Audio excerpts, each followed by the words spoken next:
ముందుగా ఇక్కడికి వచ్చిన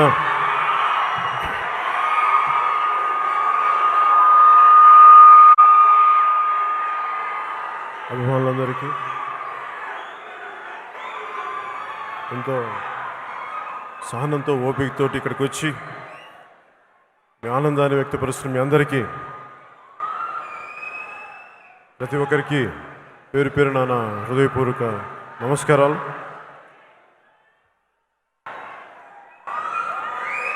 నేను ఎప్పుడు తేజ్ ఫంక్షన్స్కి ఎప్పుడు రాలేదు ఇప్పుడు దాకా. ఇప్పుడు నాకు ఎందుకంటే ఒకసారి తన మొదటి cinema function opening cinema shooting అప్పుడు వచ్చాను.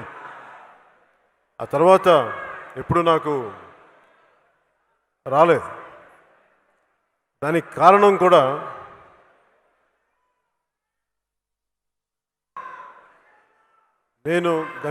కూడా ముఖ్యమైనది ఏంటంటే, ఒకసారి ఒక దారిలోకి మనం అంటే ఇంట్లో మా అక్క కొడుకుగా నేనేం చేయాలో ట్రైనింగ్స్ పంపించేదని చేస్తే, నేను సినిమాలు స్టార్ట్ చేసి బయటకు వచ్చే టైంకి అంటే గోకులం సీత వచ్చే టైంకి నేను ఎప్పుడు మా అన్నయ్య గారి సపోర్ట్ తీసుకోలేదు. నేను ఎప్పుడు ఏ సినిమా వచ్చిందో అదే సినిమా చేశాను. అలాగే తేజ్ కానీ వైష్ణవ్ కానీ ఎవరైనా సరే మొదటి సినిమా వాళ్ళకి వచ్చింది. అలాగే కుటుంబం మీద ఆధారపడకూడదు, వాళ్ళు మరి సొంత కాళ్ళ మీద నిలబడాలి అనే ఉద్దేశంతో ఎప్పుడు నేను రాలేదు. కష్టమో నష్టమో సొంత జర్నీతో చేయాలి. కానీ ఈరోజు ఎందుకు వచ్చానంటే, ఈరోజు ప్రత్యేకించి ఎందుకు వచ్చానంటే, నిర్మాతలు ఇంత ఖర్చు పెట్టి సినిమా తీసి రిలీజ్ టైంలో అందరూ ఆనందంగా ఉండాల్సిన రిలీజ్ టైంలో తేజ్ మోటార్ బైక్ యాక్సిడెంట్ బారిన పడటం నిజంగా చాలా బాధాకరమైన విషయం. సో నిర్మాతలకి ఆ చిత్ర హీరో లేని లోటు ఏదో విధంగా మన వంతు కృషి చేయాలి అని చెప్పేసి నేను ఇక్కడికి వచ్చి మీ అందరి ఆశీస్సులు ఉండాలి. ఎందుకంటే తేజ్ మీ అందరూ ఆనందంగా ఉండాలని కోరుకునే వ్యక్తి సాయిధరం తేజ్. సో నేను కూడా మీ అందరికీ కృతజ్ఞతలు చెప్పడానికి, సినిమా బాగా ఆడాలి, బాగా వచ్చిందని నాకు అర్థమవుతుంది. ఎవ్రీడే మనకి ట్రైలర్ చూస్తూ ఉంటే ఈ సినిమా అద్భుతమైన విజయం సాధించాలి కోరుకుంటూ, ముఖ్యంగా చాలా ఈ మధ్యన కాలంలో నాకు కొంచెం బాధ అనిపించింది. సాయిధరం తేజ్ యాక్సిడెంట్ గురైతే పాపం అందరూ కూడా రకరకాల పరిస్థితుల్లో సానుభూతి కానీ లేదంటే హరీష్ శంకర్ కానీ అందరూ ప్రతి ఒక్కరు సినిమాలు కానీ నిర్మాతలు కానీ అందరూ వచ్చి యాక్సిడెంట్కి గురైన తేజ్కి త్వరగా కోలుకోవాలని విషయం చెప్తూ, అలాగే చాలామంది మీడియా నుంచి కూడా చాలామంది మిత్రులు పెద్దలు అందరూ కూడా సంపూర్ణంగా కోలుకోవాలని చేసిన కూడా మీ అందరికీ కూడా మీడియా వారికి కూడా ప్రత్యేకించి నా హృదయపూర్వక కృతజ్ఞతలు తెలియజేస్తాను. కానీ కొన్ని ప్రోగ్రామ్స్ చూశాను నేను కూడా, నా దృష్టికి వచ్చింది తేజ్ యాక్సిడెంట్ ఎలా అయింది, హై స్పీడ్ చాలా స్పీడ్తో వచ్చేస్తున్నాడు, నిర్లక్ష్యంగా నడుపుతున్నాడు, ఇవన్నీ అని రకరకాల కథలు వస్తూ ఉంటే నాకు సింపుల్గా అనిపించింది, దీనికి పెద్ద స్పీడోమీటర్ కావాలా? ఒక ఆటోని ఓవర్టేక్ చేసే టైంలో ఎంత స్పీడ్లో వెళ్తాడు? 35-45 కిలోమీటర్లు. ఇసుక మ్యాట్ వేస్తే పడిపోయాడు అక్కడ, జాలిపడాలి మనం. దాని మీద కథనాలల్లి దాని మీద ఇవి చేసి దాని మీద మాట్లాడితే, అలాంటి వ్యక్తులకు కూడా నా విన్నపం కొంచెం కనికరం చూపించండి. కొంచెం మేము మనుషులే కదా, ఇలాంటి పరిస్థితి మీకు కూడా వస్తే మీకు కూడా రాదని గ్యారంటీ ఏముంది? వస్తుంది కదా మీకు కూడా. కొంత కనికరం చూపించండి దయచేసి.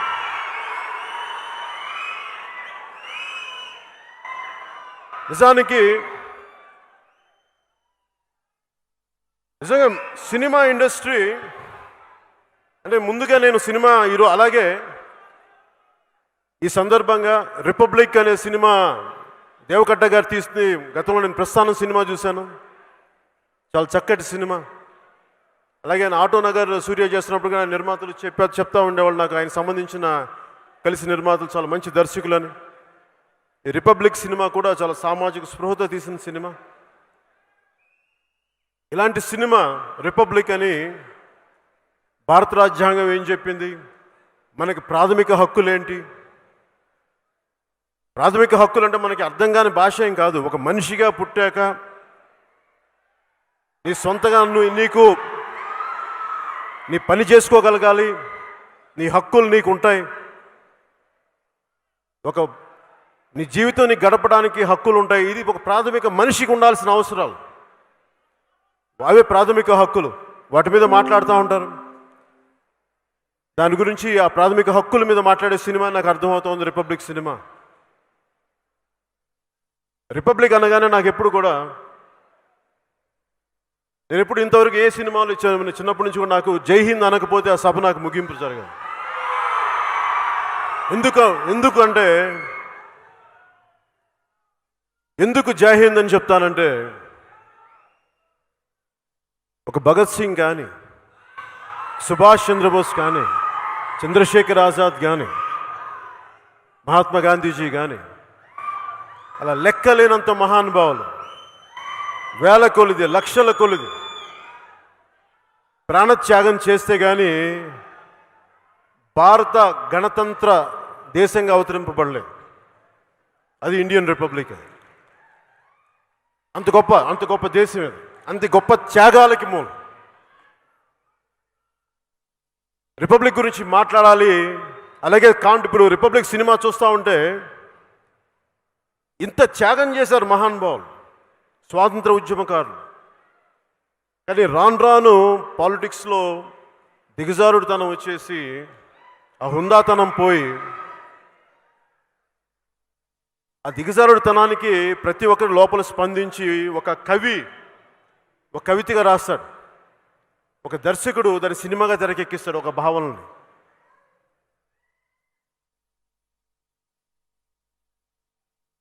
శేషేంద్ర శర్మ గారు చెప్పినట్టుగా నీ స్వేచ్ఛ కోసం ఎంత రక్తం పారిందో తెలుసుకో.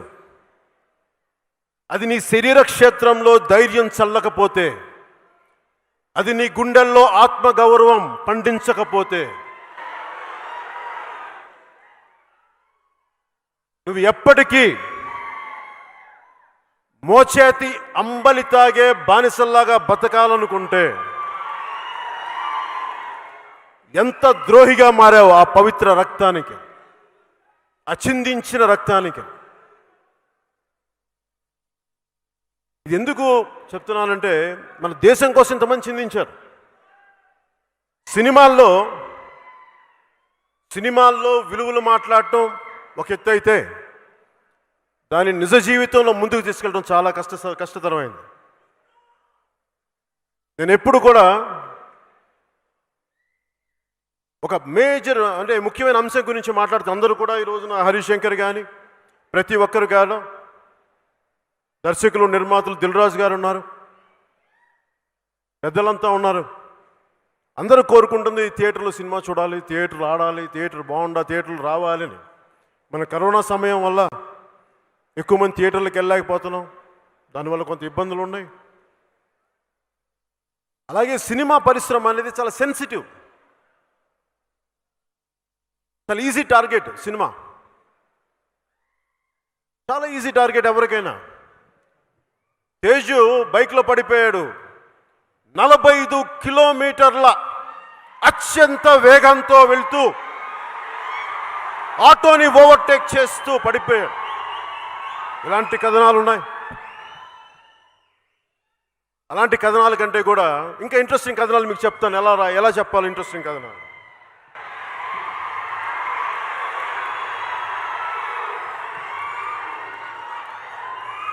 వైఎస్ వివేకానంద రెడ్డి గారు ఎందుకు హత్యకు గురయ్యారు, దాని మీద మాట్లాడారు. తేజ్ యాక్సిడెంట్ మీద కాదు. తేజ్ 45 కిలోమీటర్ స్పీడ్తో వెళ్ళాడా అంటే అది మావాడి దురదృష్టం, మావాడి కర్మ. దానికంటే మీరు చేయాల్సింది వైఎస్ వివేకానంద రెడ్డి గారు ఎందుకు హత్యకు గురయ్యారు. తేజ్ యాక్సిడెంట్ కంటే కూడా ఇంకా ఇంట్రెస్టింగ్ కథ ఒకటి చెప్తాం. మీరు చేయాల్సింది కోడి కత్తితో ఒక నాయకుడిని పొడిచారు ఇంటర్నేషనల్ ఎయిర్పోర్ట్లో. కేంద్ర ప్రభుత్వం అధీనంలో ఉండే ఎయిర్పోర్ట్లో పొడిచారు. అప్పటి గవర్నర్ గారు నరసింహన్ గారు కూడా దీని వెనుక చాలా భారీ కుట్ర ఉందని చెప్పారు. ఆయన కూడా అది ఏమైంది అది అడగండి. తేజ్ యాక్సిడెంట్ కాదు. లక్షలాది ఎకరాలు గిరిజనులు పోడు భూముల్లో వ్యవసాయం చేసుకుంటా ఉంటే అది వారికి దక్కట్లేదు. అది ఎందుకు దక్కట్లేదు దాని మీద మాట్లాడండి. తేజ్ యాక్సిడెంట్ మీద కాదు మీరు మాట్లాడాల్సింది, వాటి మీద మాట్లాడండి. ఒక 6 ఏళ్ల చిన్నారి బిడ్డ చరిత అన్యాయంగా, అకారణంగా, అమానుషంగా హత్యకు గురైతే అది వదిలేసి తేజు 45 కిలోమీటర్ల స్పీడ్తో వెళ్ళిపోయాడు. దాని మీద కథనాలు. అలాగే ఇంకా స్పైసీగా ఉండాలి మీకు అంటే ఇంకా స్పైసీగా ఉండాలి అంటే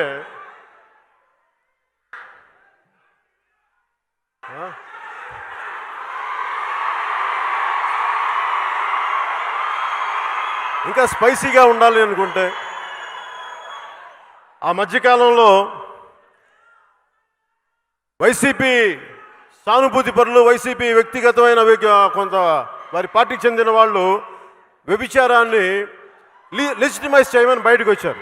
వాళ్ళకి మద్దతు పలికారు. దాని మీద కథలు నడపండి, తేజ్ యాక్సిడెంట్ మీద కాదు. అలాగే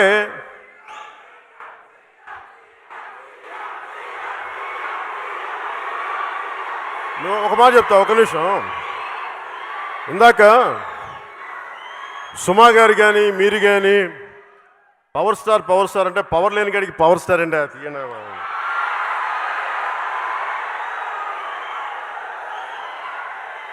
నేను సీఎం ఇవన్నీ నేను వీటి కోసం రాలా. రీజన్ చెప్తాను.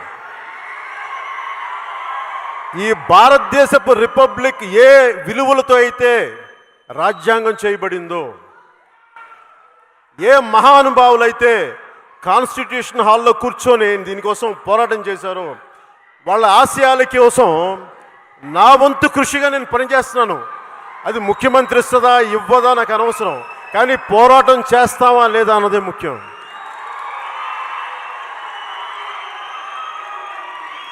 అలాగే తేజ్ యాక్సిడెంట్ కంటే కూడా ఇంకా ఇంట్రెస్టింగ్ విషయం చెప్తాం. టీడీపీ ఉన్నప్పుడు కాపు రిజర్వేషన్ గురించి మాట్లాడి వైసీపీకి వచ్చే కాపు రిజర్వేషన్ ఎందుకు మాట్లాడేస్తే దాని మీద కథనాలు చేయండి. రాయలసీమలో బలిజలు ఎందుకు నలిగిపోతున్నారు దాని మీద కథనాలు నడపండి. బోయ కులస్తులు ఎందుకు రాజకీయ ప్రాతినిధ్యం రావట్లేదు అది నడపండి. తేజ్ యాక్సిడెంట్ కాదు, తేజ్ మోటార్ బైక్ యాక్సిడెంట్ కాదు. ఒక ఆడబిడ్డ ఇంట్లోంచి బయటికి వెళ్తే క్షేమంగా ఎలా రావాలి దాని మీద కథనాలు నడపండి. మేము గౌరవిస్తాం. అంటే ఇన్ని సమస్యలు ఉన్నాయి, కానీ మీరు ఎవరు ఇందాక ఎందుకు చెప్తున్నానంటే రీజన్ చెప్తాను. సినిమా హీరోల మీద లేదంటే సినిమా వాళ్ళు ఎందుకు మాట్లాడగలరంటే వీళ్ళు సాఫ్ట్ టార్గెట్స్. వీళ్ళు ఏదైనా మాట్లాడితే ఎవరు రాజకీయ నాయకుల మీద మాట్లాడండి. అసలు ఇడుపులపాయలో ధనమూల అంటే టన్నులు కొద్ది ఏదో చిన్న నేల మూలికలు ఉంటాయని అక్కడ డబ్బులు ఉంటాయని పోలీసు వ్యవస్థ కూడా చెప్తా ఉంటారు నాకు. అక్కడ అది ఎంతో నిజమో తెలియదు, కానీ దాని మీద కథనాలు నడపండి. అవి నడిపితే ఏం చేస్తారంటే ఇళ్లలోకి వచ్చి కొడతారు కదా. అందుకని వాళ్ళ గురించి మాట్లాడరు. తేజ్ యాక్సిడెంట్ గురించి మాట్లాడచ్చు. తేజ్ అమాయకుడు కదా, కళ్ళు తెరవకుండా ఇంకా కోమాలో పడున్నాడు కదా అక్కడ హాస్పిటల్లో. ఈ రోజు వరకు కళ్ళు తెరిచాడో లేదో నేను చూడలేదు, వాళ్ళ కళ్ళు మూసిపడున్నాడు తేజ్ అక్కడ. దాని మీద కథనాలు కాదు కావాల్సింది. పొలిటికల్ క్రైమ్ గురించి మాట్లాడండి, సినిమా వాళ్ళ గురించి కాదు మీరు మాట్లాడాల్సింది. పొలిటికల్ క్రైమ్ గురించి మాట్లాడండి. సమాజానికి అది కదా పనికొచ్చేది. అలాగే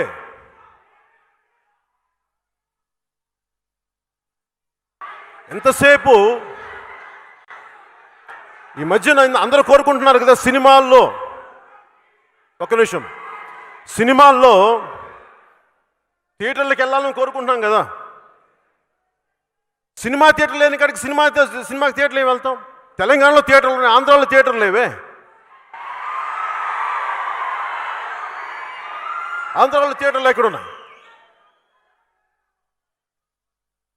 ఈ వైసీపీ నాయకులు ఏమనుకుంటారంటే,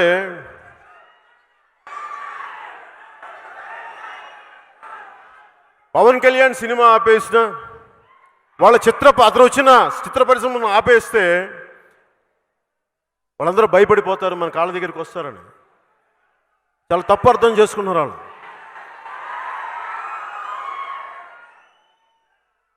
ఎందుకంటే మీ అందరికీ దృష్టికి తీసుకొస్తా ఉన్నా, నాకు చాలా బాధ వేస్తుంది.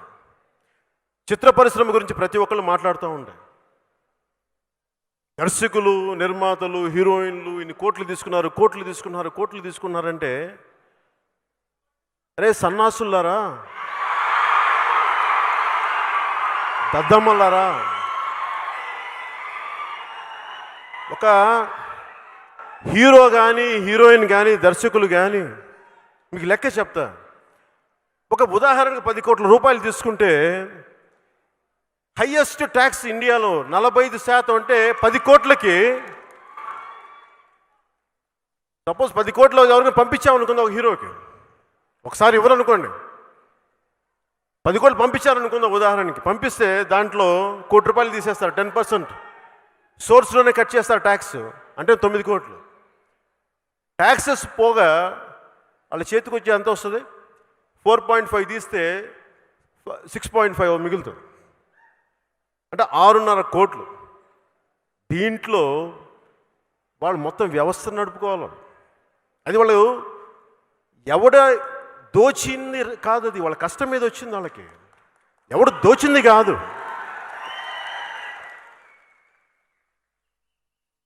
అనుకోవచ్చు ఈ రోజున నేను డబ్బులు తీసుకుంటున్నానంటే, అరే బాబు మేము అడ్డగోలుగా సంపాదించలేదురా, 1000 కోట్లు తప్పుడు కాంట్రాక్ట్లు సంపాదించలేదురా బాబు, మేము జనాలను ఎంటర్టైన్ చేసి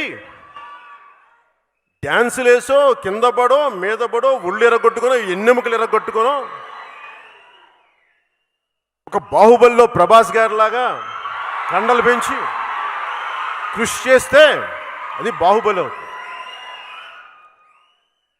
రాణా గారిలాగా కండలు పెంచి అది చేస్తే అది బాహుబలి అవుతుంది.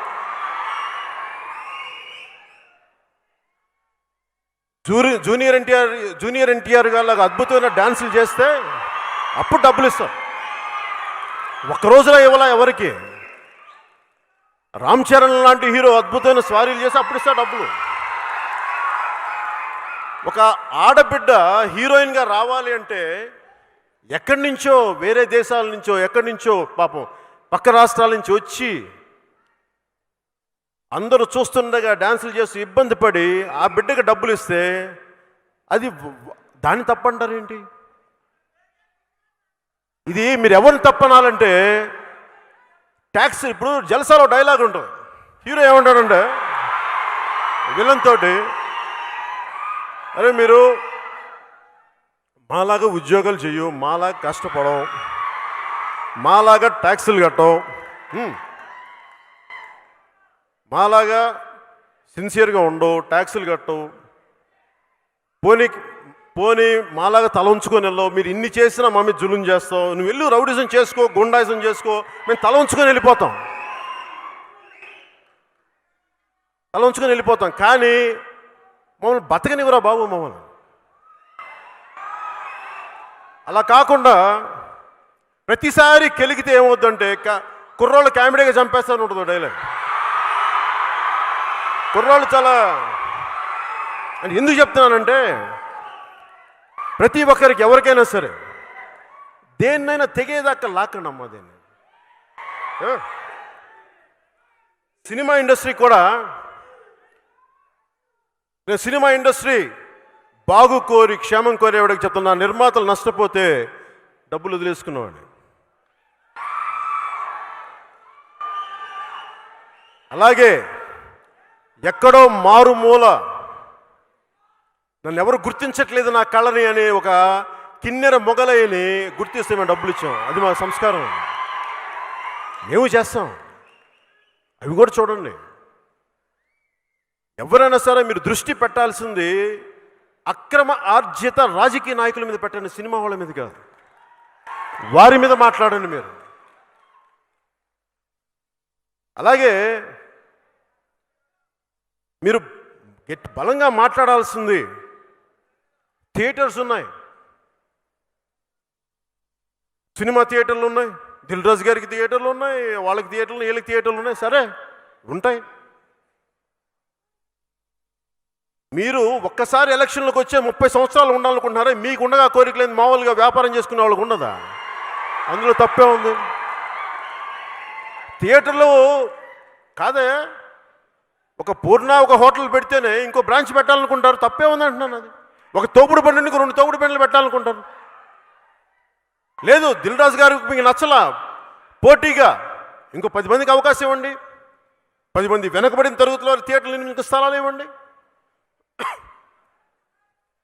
ఆర్థికంగా బలంగా లేని వాళ్ళకి థియేటర్లు కట్టే ఇవ్వండి, వీళ్ళతో పోటీ పడతారు. అవి మానేసి మీకు డబ్బులు వద్దు మాకు డబ్బులు వద్దు అంట. అరే జోగి జోగి రాసుకుంటే ఏం వస్తారా, బూడిద రాలుతురా ఎదవల్ల. చిత్ర పరిశ్రమ కూడా నా వంతు ఇంట్లో మనిషిగా చెప్తున్నా, మీ మీద దాడి చేస్తున్నప్పుడు మీరు బలంగా మాట్లాడండి, మీకు హక్కు ఉంది. మీరు దోపిడీలు చేయట్లా, మీరు దొమ్మీలు చేయట్లా, మీరు కష్టపడుతున్నారు. ఒక డాక్టర్ ఎలా కష్టపడుతున్నాడు, పైగా చిత్ర పరిశ్రమ అంటే ఒక దిల్ రాజు గారు కాదు, దిల్ రాజు గారు అంటే ఒక అల్లు అరవింద్ గారు కాదు, ఒక సురేష్ బాబు గారు కాదు, చాలామంది. ఈ మధ్యన పాపం హీరో నాని గారి గురించి తెగ తిడతా ఉంటే చాలా బాధ కలిగింది నాకు.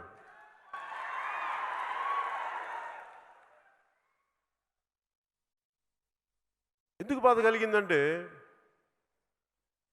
అక్రమాలు అన్యాయాలు ఏం చేయలేదే, అని హీరోగా ఒక సినిమా చేసుకొని అది రిలీజ్ కోసం థియేటర్లో ఒక సైడ్ థియేటర్లో క్లోజ్ అయిపోయి చేస్తే ఏం గత్యంతరం లేక వెళ్తే థియేటర్ యజమానులు అందరూ అబ్బాయి మీద పడితే అబ్బాయి ఏం చేస్తాడు, వెళ్ళి వైసీపీ నాయకులతో మాట్లాడుకోండి, మీరు ఆ అబ్బాయి మీద ఏం చేస్తారు, అబ్బాయి తప్పే ఉంది.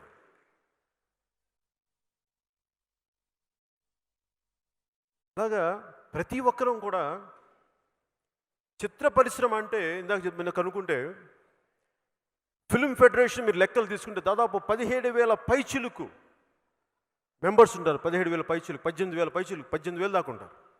అదనంగా ఇంకా అటు వెళ్ళిపోయే వాళ్ళు ఇంకో 5,000 మంది ఉంటారు. దాదాపు 25,000 మంది. 25,000 అంటే వాళ్ళ కుటుంబాలతో లెక్కేసుకుంటే ఒక్క ఈ హైదరాబాద్ చుట్టూ పరిస్థితుల్లోనే 1,00,000 మంది సినిమా మీద ఆధారపడి ఉంటారు. అక్కడ సినిమాలు ఆపేస్తే, పవన్ కళ్యాణ్ మీద కోపంతో మీరు అక్కడ సినిమాలు ఆపేస్తే 1,00,000 మంది పొట్ట కొడుతున్నారు ఇక్కడ. ఒకవేళ మీకు నాతో గొడవ ఉంటే నా సినిమాలు ఆపేయండి, పర్లా, మా వాళ్ళు వదిలేండి. ఈ మధ్యన అన్నారు నాతోటి, ఎందుకంటే చిరంజీవి గారు పాపం ఆయన కొంచెం ఆయన బతిలాడుకుంటారు ఏంటని. నేను చెప్పాను, ఆయన మంచి మనసే, ఆయన అలా బతిలాడుకుంటారు. కాబట్టి ఏం చేస్తాం, అక్కడ ఎవరో ఉన్నానమ్మా, ఒక మినిస్టర్ పేరు మర్చిపోయాను, ఆ సన్నాసి పేరు గుర్తురాలా నాకు. ఆ సన్నాసి అనే మాట ఏంటంటే, ఏంటంటే మా నాయకులకి చిరంజీవి గారు అంటే సోదర భావన, వారికి సోదర భావన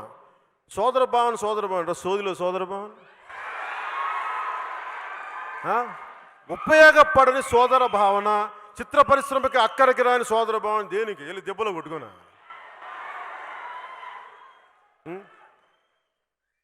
మీ అందరికి ఇబ్బంది ఉండొచ్చేమో నేను మాట్లాడటం ఇలాగా. మీకు కాదులే, మీకు నాకు ఎందుకు ఇబ్బంది ఉంటుంది, మనం గొడవ పడతాం, మనకు కాదు.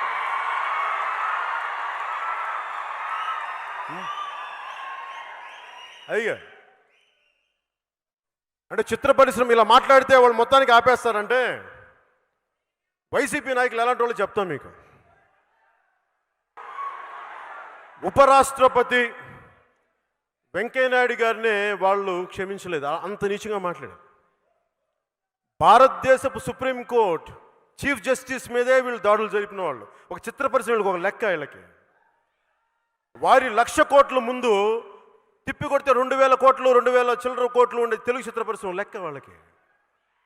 అందుకని మనం పగటి కళలు కనదు. నేను మీ తరపున చెప్తున్నా, మీరు చెప్పండి.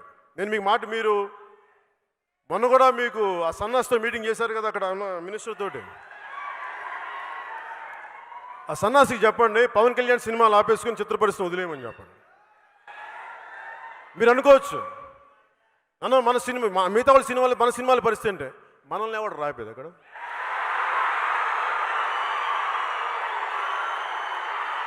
వీళ్ళు ఆపితే చూస్తూ కూర్చుంటావా?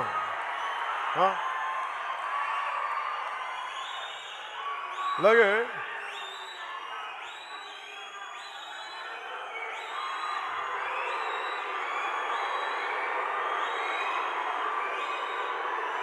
రిపబ్లిక్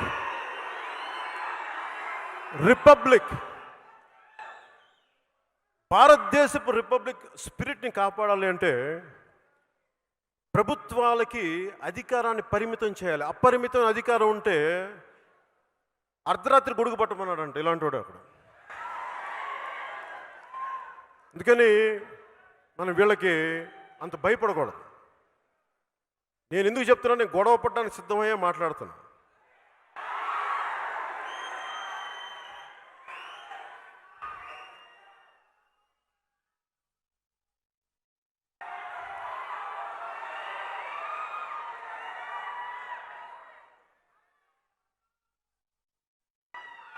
ఆంధ్రప్రదేశ్లో సింగిల్ థియేటర్స్ 1100 1500 ఒక 1000 1200 అనుకోండి, 1100 1200తో ఉన్నాయి. ఒక థియేటర్ మెయింటైన్ చేయడానికి దాని మీద ఒక 20 మంది పనిచేస్తారు. అది కుటుంబాలు. ఒక్క పవన్ కళ్యాణ్ మీద కోపంతో వాళ్ళ పట్టు కూడా కొడుతున్నారండి. అంటే చిత్ర పరిశ్రమలో అంటే ఏం లేదు, వీళ్ళు మేము తిప్పి కొడితే మీరు ఒక కాంట్రాక్ట్ సంపాదించిన డబ్బులు కూడా మేము సంపాదించున్నాము, మీరు ట్యాక్సులు కూడా కట్టరు కదా దానికి. అంటే ఇవి చిత్ర పరిశ్రమలో ప్రతి ఒక్కరు కూడా దేవకట్ట గారిని చూసి నేర్చుకుంటే ధైర్యంగా మాట్లాడండి. ఇది మాకు ఇబ్బందిగా ఉందని చెప్పండి. ఇబ్బందిగా ఉంది మాకు, ఎందుకంటే మీరు బానిసలు కాదు, మీరు ప్రభువులు, ప్రజలే ప్రభువులు, ప్రజల కొరకు ప్రజల కోసం. That is the spirit of republic. మీరేంటి భయపడతారండి? మీరు చెప్పండి. ఉదాహరణకి యువ దర్శకులు చాలామంది ఉన్నారు. మా హరీష్ శంకర్ గురించి నా సందేహాలు, రవి గారి గురించి నా సందేహాలు, వీళ్ళు గట్టి పోరాట యోధులు మాట్లాడండి. పోరాటాలను మీరు కత్తులు తీసుకొని కట్టాలు తీసుకొని మాట్లాడమని చెప్పండి. ఒక అభిప్రాయాన్ని స్థిరంగా స్ఫుటంగా చెప్పండి, భయపడకుండా. భారతదేశం, భారత రాజ్యాంగం మనకు కల్పించిన హక్కు ఇది. ఒక గూండాకో ఒక క్రిమినల్ పాలిటీషియన్కో భయపడితే ఏ పని చేయలేం. అలాంటప్పుడు నేను లేస్తే మనిషిని గాను, మా వంశాలు వేరు, మా ఇవేరని డైలాగులు చెప్పకండి. అప్పుడు బయటికి వచ్చి ధైర్యంగా మాట్లాడండి.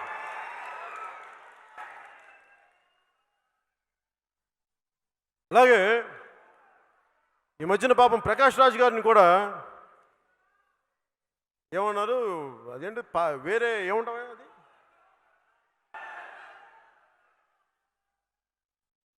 అవుట్ సైడరో ఏదో ఉంటుంది, నాకు పేరు మర్చిపోయాను. ఏదో మీకు అర్థమైంది కదా. అంటే నాకు అనిపించింది, ఒక ప్రతిభావంతుడైన నటుడు ప్రకాష్ రాజ్ గారు నాకు ఫ్రెండ్ ఏం కాదు, అది కూడా చెప్తున్నాను మీకు. చాలా సరదాగా ఉంటాం, మాట్లాడుకుంటాం, నమస్కారం చెప్పుకుంటాం. దిల్రాజు గారిని అడిగా, సార్ వకీల్ సాబ్లకు సరిగ్గా సమయానికి వస్తారా, అంత పర్లేదు అంటే లేదు మీరు చూసుకుంటే, సార్ వచ్చారు పాప అన్ని బాగానే చేశాను. సినిమా రిలీజ్ అయిన తర్వాత ఆయన వెళ్ళి పవన్ కళ్యాణ్ ఇలా చేయకుండా ఉండాల్సిందని ఏదో ఎన్నికల గురించి మాట్లాడితే నాకేం తప్పని, తర్వాత మళ్ళీ కలిసి యాక్ట్ చేసాం, పెద్ద సీన్ చేసాం మళ్ళీ తర్వాత. ఇది నేను ఎందుకు చెప్తున్నానంటే, మాలో మా గొడవలు ఉంటాయి. ఏ గొడవలు అవి? అభిప్రాయాలు ఉంటాయి. నువ్వు వాళ్ళకి రైటు వీళ్ళకి రైట్ అంటావు, అది అక్కడికి వరకే అయిపోద్ది. సినిమాకి వచ్చామనుకోండి, అతను నందాను నేను సత్యదేవ్ అవుతాను, వేరు. రేపు పొద్దున హరీష్ శంకర్ సినిమాను లేదా రాజమౌళి గారి సినిమా రిలీజ్ అయితే ఇద్దరు కొట్టుకుంటారు, మా సినిమా బాగుండాలి మీ సినిమా బాగుండాలని. అది పోటీతత్వం, శత్రుత్వం కాదు, ఇది అర్థం చేసుకోండి. అలాగే ప్రకాష్ రాజ్ గారిని లోకల్ నాన్ లోకల్ అని అంటుంటే అలాంటి పద్ధతి తీసుకురాకండి, ఎందుకంటే మాకు లేవు లోపల. అలా మాట్లాడేవాళ్ళు అలా మాట్లాడకండి, తప్పదు అలా మాట్లాడండి. అంటే మీకు ప్రకాష్ రాజ్ యాక్ట్ చేయాలా అని చెప్పి అలా అనకండి. ఒకటి ఒక మీరు మాట్లాడాలా, ఆయన తగ్గించాలో, లేదంటే మీరు ఒక ఒక ఒక ఎన్నికలు జరుగుతున్నప్పుడు అరే మీకు ఉంటుందిరా అలా తగ్గించకండి. ఎందుకంటే మీరు అలా మాట్లాడితే రేపు మీకు కూడా ఇంకొకరు ఎవరు లేవదీస్తారు. ఇలాంటి ఎవరు అతీతులం కాదు దీనికి. అందువల్ల కొన్ని రూల్స్ ఫ్రేమ్ అయ్యి, ఎందుకంటే భారతదేశంలో ఎవరు ఎక్కడి నుంచైనా పోటీ చేయొచ్చు. ప్రకాష్ రాజ్ గారికి ఆ హక్కు ఉంది. అది గెలిపిస్తారా లేదా అనేది వేరే, అది వేరే సంగతి. అలాగే ఈ మధ్యన ప్రతి ఒక్కరు ఇప్పుడు మోహన్ బాబు గారు కూడా మాట్లాడాలి. వైసీపీ వాళ్ళు థియేటర్లు క్లోజ్ చేస్తున్నప్పుడు మోహన్ బాబు గారికి నేను సభాముఖంగా తెలియజేసుకుంటున్నా, మీ బంధువులు కదా, వైఎస్ కుటుంబీకులు మీ బంధువులని చెప్తా ఉంటారు, విన్నాను. చిత్ర పరిశ్రమని హింసించొద్దని చెప్పండి. కావాలంటే పవన్ కళ్యాణ్ బ్యాన్ చేసుకోండి, అతను మీరు తేల్చుకోండి. చిత్ర పరిశ్రమ వైపు జోలికి రాకండి మీరు చెప్పండి మోహన్ బాబు గారు. ఎందుకంటే మీరు ఒక పార్లమెంట్ సభ్యులు కూడా, మాజీ పార్లమెంట్ సభ్యులు, మీకు నైతిక బాధ్యత ఉంది, మీరు మాట్లాడాలి. ఇది ఎందుకంటే ఈ రోజున చిత్ర పరిశ్రమకి అప్లై చేసిన రూల్ రేపొద్దున మీ విద్యానికేతన్ స్కూల్స్ కూడా అప్లై చేయొచ్చు. ఎందుకు చెప్తున్నాను ఈ మాట అంటే, జర్మనీలో రెండో ప్రపంచ యుద్ధంలో మార్టిన్ నిమోలర్ అని చెప్పి ఒక క్లోజీమెన్, అంటే ఒక ఈ పాస్టర్ అన్నమాట, ఒక ప్రొటెస్టెంట్ పాస్టరు హిట్లర్ చూసి ఇతను దేశాన్ని ఏదో బాగు చేస్తాడని చెప్పి ఆయనకి చాలా ఒత్తాసు పలికాడు. ఆయనకి ఒత్తాసు పలికిన తర్వాత తిరిగి ఏదో అటు ఇటు అయ్యి తిరిగి ఆయన కూడా జైల్లో పెట్టించాడు హిట్లర్. అప్పుడు ఆయన ఒక చిన్న 4 పంక్తులు రాశాడు, రిగ్రెట్ అవుతూ, బాధపడుతూ.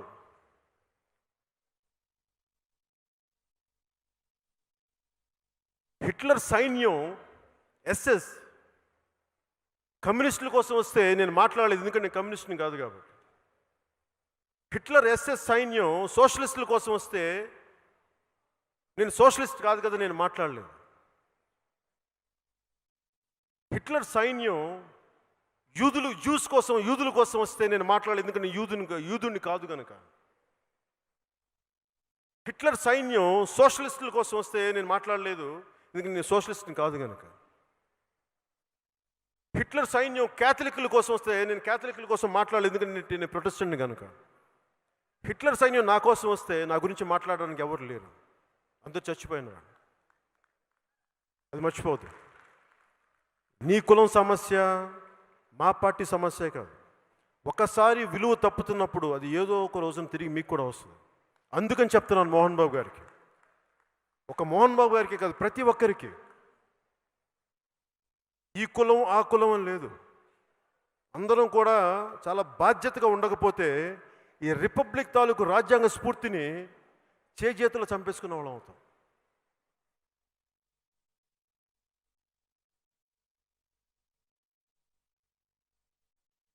అలాగే మీకు సినిమా చిత్ర పరిశ్రమ పెద్దలు కూడా నా విన్నపం, సినిమా టికెట్లు అసలు వీళ్ళు ఎందుకు తీసుకోవాలనుకుంటున్నారు ఆంధ్రప్రదేశ్ గవర్నమెంట్ అంటే వాళ్ళ దగ్గర డబ్బులు లేవు. ఎందుకో చెప్తాం, అదే డబ్బులు లేవు. ఎందుకు డబ్బులు లేవంటే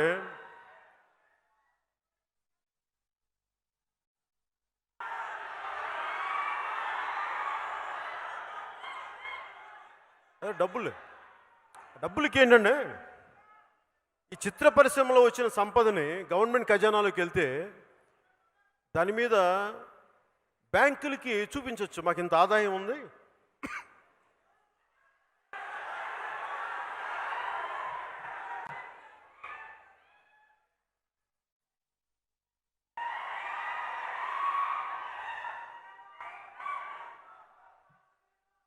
వాళ్ళకి బాబు గణేష్ చిత్ర పరిశ్రమకి అంటే గవర్నమెంట్కి ఖజానాలోకి వెళ్ళిపోతే అది బ్యాంకులకు చూపించి చిత్ర పరిశ్రమ నుంచి మేము టికెట్లు అమ్ముతాం కాబట్టి,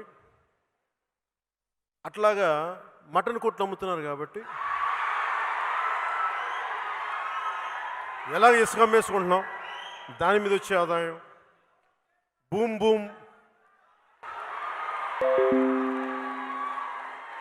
ఇప్పుడు మీకు ఎవరికైనా ప్రెసిడెంట్ మెడల్ కావాలంటే గ్యాలంటరీ అవార్డు కావాలి, కానీ ఆంధ్రప్రదేశ్కి వెళ్ళి మీకు ప్రెసిడెంట్ అవార్డు కావాలంటే ఒక బ్రాందీ షాప్కి ప్రెసిడెంట్ అవార్డు ఇస్తాడు, క్వార్టర్ బాటిల్. సో వాటి మీద ఆదాయం ఉంది. ఇవన్నీ చూపించి బ్యాంకుల నుంచి లోన్లు తెచ్చుకుంటారు. దాంట్లో భాగంగానే చిత్ర పరిశ్రమ డబ్బులు కూడా లోన్లు పెట్టడానికి తీసుకోబోతున్నారు. అందుకని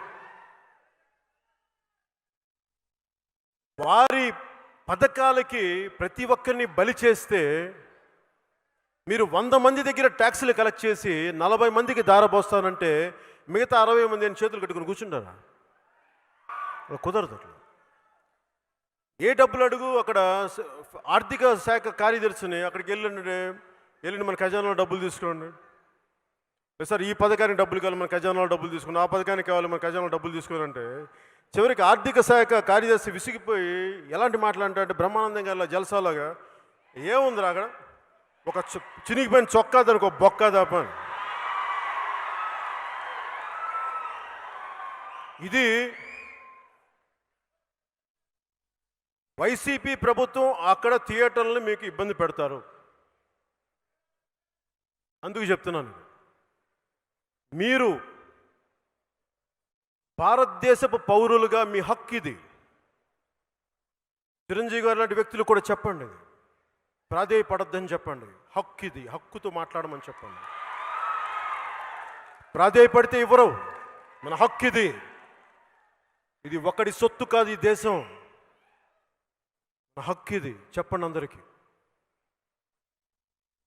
కూర్చొని బావా సోదర అనుకుంటే సరిపోదు, మాట్లాడాలి. ఇండస్ట్రీ పెద్దలకు కూడా అందరూ మాట్లాడండి.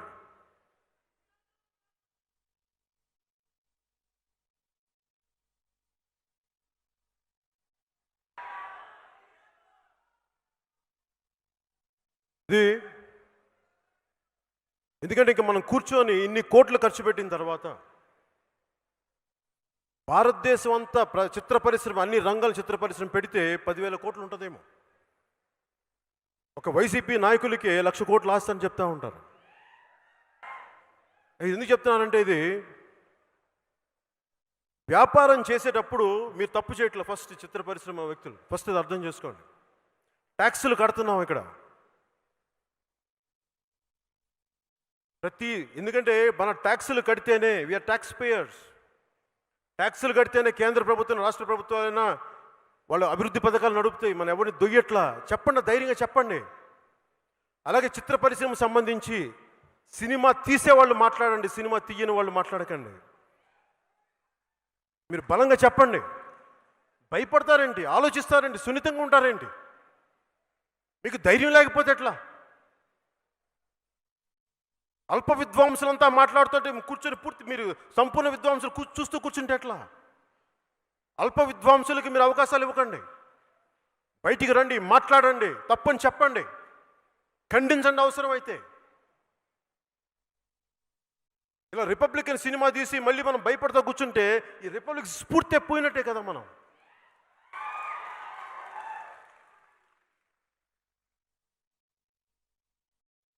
ఒకవేళ వైసీపీ వాళ్ళకి అనిపించచ్చు, తెలుగు సినిమాలు తీయకపోయి మేము బ్యాన్ చేస్తామంటే అప్పుడు ఏం చేస్తారు వాళ్ళు? మీ వైసీపీ ఆస్థాన విద్వాంసులతోటి ఈ గంట గడిస్తే చాలు, ఓ అరగంట వస్తే చాలు, పట్టుమని 10 నిమిషాలు, చప్పున వస్తా ఇట్టే చల్లారిపోతే, ఇలాంటి టైటిల్స్ తోటి కాకినాడలో చాణక్య చంద్రగుప్త మీ ఎమ్మెల్యే హాలు రిలీజ్ చేసుకోండి. చిత్ర పరిశ్రమ వైపు, తెలుగు చిత్ర పరిశ్రమ వైపు ఆంధ్రప్రదేశ్ ప్రభుత్వం మీ తీరు మారకపోతే